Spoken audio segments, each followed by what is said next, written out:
ഹൃദ്രോഗികളായ 2 മക്കൾ ഉൾപ്പെടെയുള്ള കുടുംബത്തെ കഷ്ടപ്പാടിൽ നിന്നും കരകയറ്റാൻ 3 മാസത്തെ സന്ദർശക വിസയിൽ ജോലി തേടിയെത്തിയതാണ് കുഞ്ഞു മുഹമ്മദ്. ഷാർജയിലെ സുഹൃത്തിനൊപ്പം താമസിക്കുമ്പോഴാണ് രോഗം പിടിമുറുക്കിയത്. തലയിലെ രക്തസ്രാവം മൂർച്ഛിച്ച് ഞരമ്പുകൾ തകരാറിലായി.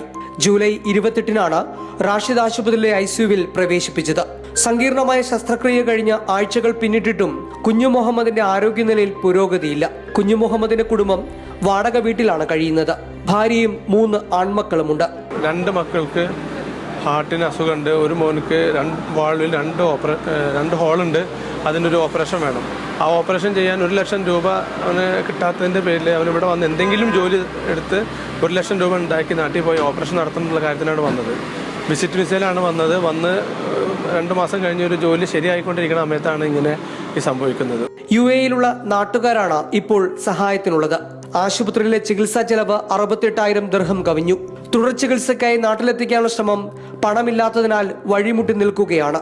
കുഞ്ഞു മുഹമ്മദിന്റെ വേദന കാണുകയും കേൾക്കുകയും ചെയ്യുന്നവർ സഹായത്തിനെത്തുമെന്ന പ്രതീക്ഷയിലാണ് ഇവരെല്ലാം.